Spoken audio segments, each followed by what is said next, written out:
गुप्त गुफा की पहेलियां।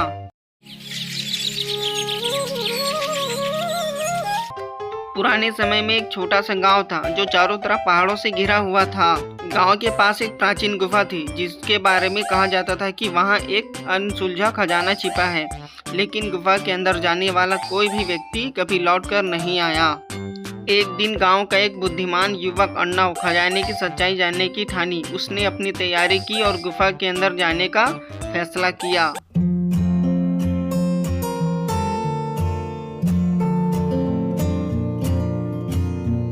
गुफा के प्रवेश द्वार पर लिखा था, सिर्फ वही आगे बढ़ सकता है जो 3 पहेलियों का सही उत्तर दे, वरना गुफा से बाहर निकलने का रास्ता नहीं मिलेगा। गुफा के अंदर की दीवार पर एक चमकती हुई शिला पर लिखा था, मैं शुरुआत हूँ पर अंत भी हूँ, बिना मेरे कोई कहानी पूरी नहीं होती, बताओ मैं कौन हूँ।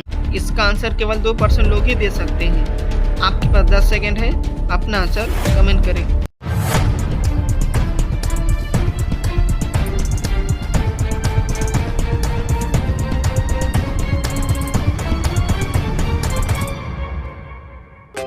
अर्णव ने सोचा और जवाब दिया, अक्षरा, यह हर वर्णमाला की शुरुआत है और अंत में भी आता है। शिला गायब हो गई और एक दरवाजा खुल गया। अगले कक्ष में एक और शिला पर लिखा था, मेरा कोई आकार नहीं है पर मैं हर जगह हूँ, मैं जीवन का आधार हूँ पर मुझे ज्यादा रखो तो नुकसान भी होता है, मैं क्या हूँ।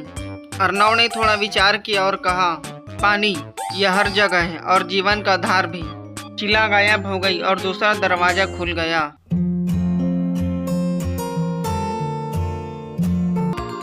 अब वह अंतिम कक्ष में पहुंचा जहां सबसे बड़ी शिला पर लिखा था, मैं वह हूं जो हर किसी के पास होता है पर कोई मुझे देख नहीं सकता। जब मैं खोता हूं तो लोग मुझे पाने की कोशिश करते हैं, बताओ मैं कौन हूं।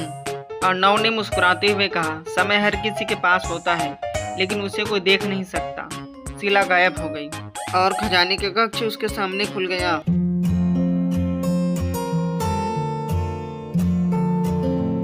अर्णव ने अंदर जाकर देखा तो वहाँ सोने चांदी के सिक्के नहीं थे। खजाने के स्थान पर लिखा था, सबसे बड़ा खजाना तुम्हारी बुद्धि और साहस है, तुमने इसे साबित किया है। अब इस ज्ञान का उपयोग अपने और दूसरों के जीवन को बेहतर बनाने में करो। बुद्धि और धैर्य हर मुश्किल को हल करती है। असली खजाना और ज्ञान अनुभव है जो जीवन भर काम आता है। साहस के बिना किसी भी चुनौती को पार नहीं किया जा सकता।